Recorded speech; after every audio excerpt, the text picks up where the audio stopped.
Stephanie Boeddeker.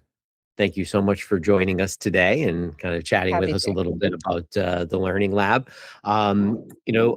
Before we get going into that, tell us a little bit about Galapagos Charter School and what leadership development kind of looks like for you there. So Galapagos is a K-8 school. We're a small school, which makes development difficult at times.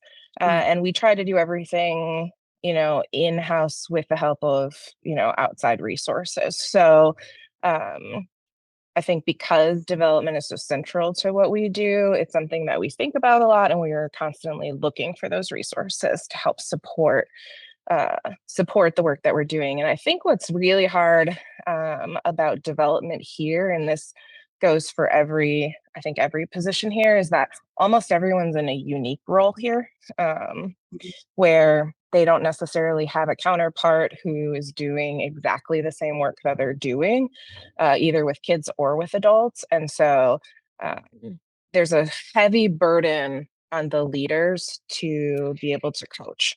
To be able to coach their instructors and be that thought partner back and forth, because they don't have a counterpart teaching the same thing. So that's almost what the leader, at least the dean of instruction role, does, where they're observing, supporting, and being that thought partner for teachers. And so then my role is to be that thought partner for the deans of instruction, right? So to help guide their feedback, to guide their observations, and give them someone else to debrief and talk about the work with.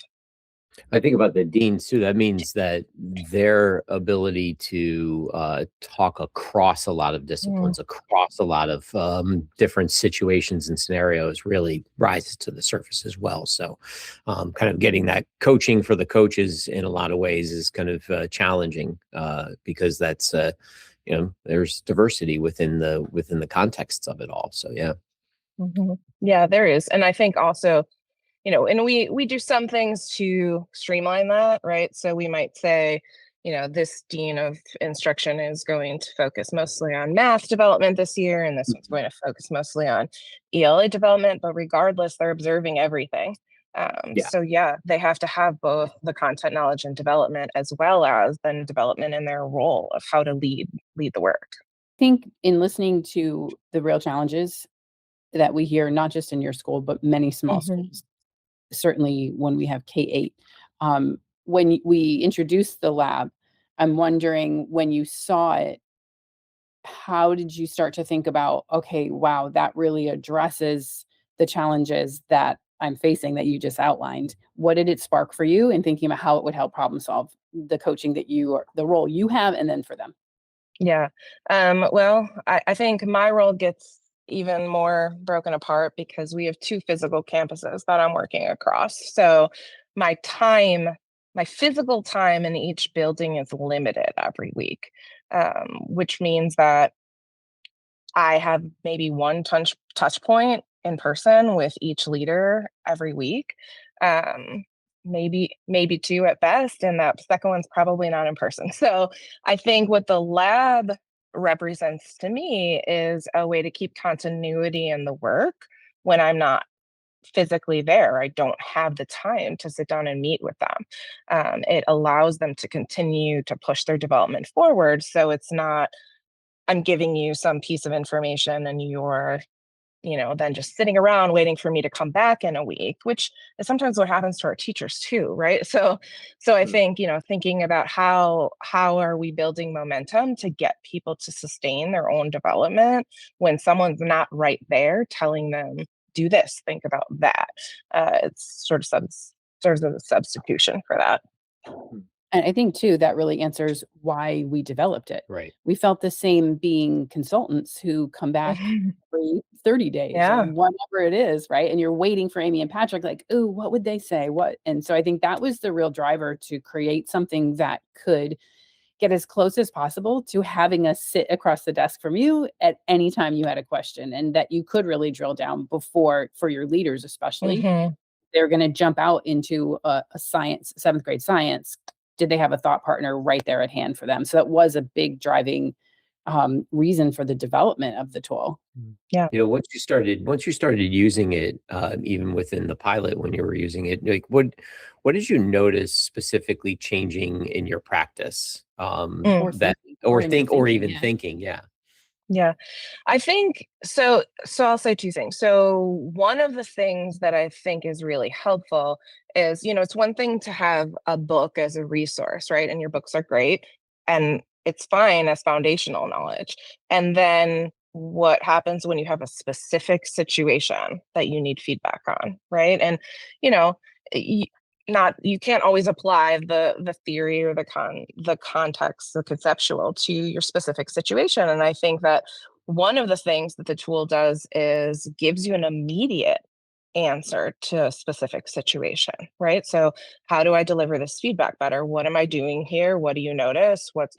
It's almost like getting like real-time feedback anytime you want it, right? And so if the person who normally does that for you, whether it's a consultant or your boss, is not there, that's always there, right? So I think that that's one huge advantage to me, and something that I think a lot of times, especially in leadership roles, people get slowed down because the information isn't right there when they need it, right? So, hey, I need to like draft this feedback and I need feedback from Stephanie, and I'm going to wait until I see her or we have our meeting or she's available. And then by the time that happens, it's gone. You've And moved on to the next thing. too. Yeah, it's a trickle-down effect too, because Yes. then the teacher gets delayed feedback because they were still waiting to try and perfect that feedback. So yeah, it becomes a real hinge on practice throughout. So yeah. Yeah. I think for people who freeze, right? Who freeze when they get to something difficult, it's really helpful for them to continue to move forward, right? You don't have to stop because you have this tool or resource you can go to and just keep moving and finish the thought or finish the task and not have it sit and drop.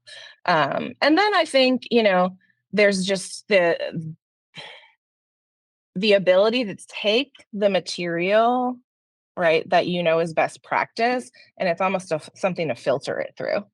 Right. So I'm pretty confident about this and I'm okay moving forward, but let me just filter it anyway and, refine it. And so I think it has a good quality for editing or refining your thinking for people who actually already do feel confident in what they're doing. In relationship to that, is it helpful to know that the tool is designed around our content and it's there's guardrails there, as opposed to saying, well, you could have chat or you could have gone to Claude and you could have typed something in?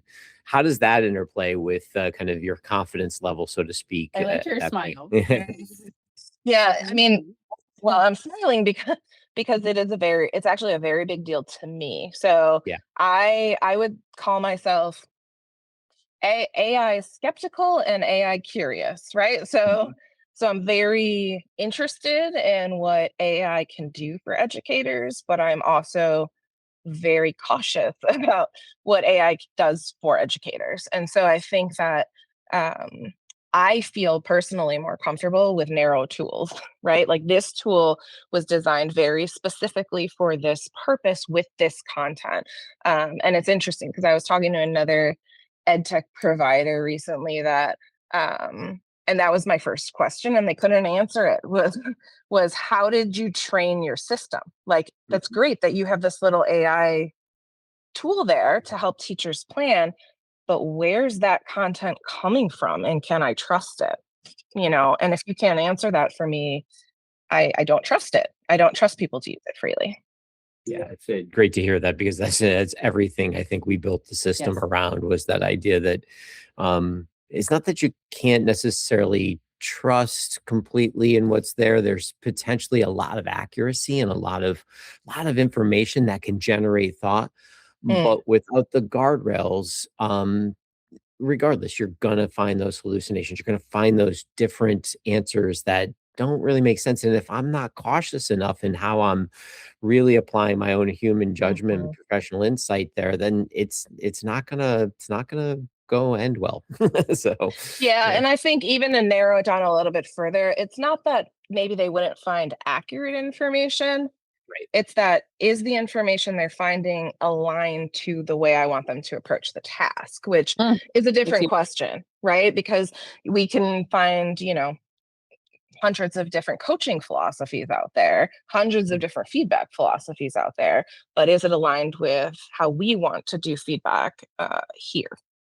That's huge. And I think the time was probably 4 months in just training those coaches and informing and putting guardrails in alignment to our values and our competencies, right? And so that's what gives you the trust.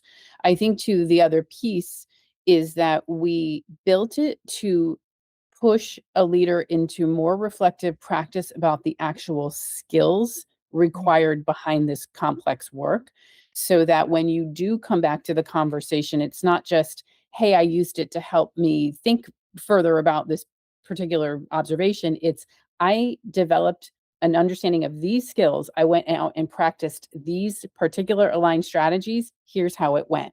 That's a different conversation when your supervisor or coach comes back to the table. It's not just, oh, I got ready for this one classroom. No, I continued, and I have evidence in the lab to show, here's the work that I've been doing to practice and apply more mindfully and like real metacognitive kind of work when I step in as an observer. So I think too, the 50 strategies, when you talk about like how to learn, and the book's taking you to a point, we have 50 strategies. And so now the coach is designed to do some diagnostic probing. So it's going to give you one particular strategy to go try.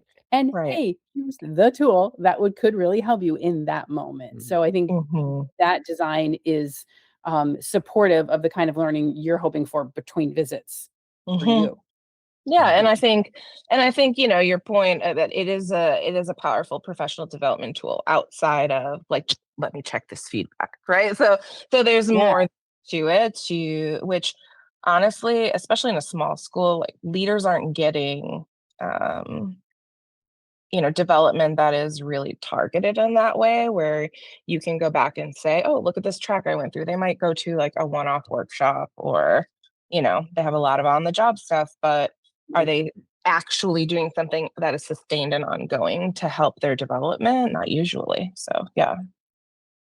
Yeah, that's really becomes really dependent on the school itself and just how deeply considering their improvement planning process, how deep and coherent are all of those things that are happening, and that's you're right, that's potentially a big step and a big leap for a lot of people. So for a principal or a district leader that's thinking about their team's development going into next school year, what would you want them to be thinking about, especially in relationship to potentially utilizing a tool like this that would help them to make that decision?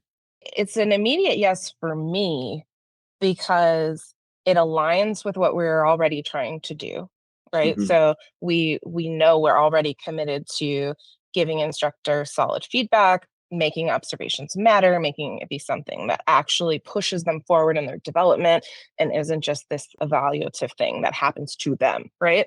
So I think that people who are trying to move towards or already have that culture in their building, this tool supports that, right? So this is something that supports it at a level of development that impacts everyone, because you're impacting your leaders that are then trickling down to your teachers, that trickle down to your students, right? So, it helps them to develop what they're and model for their staff, frankly, right?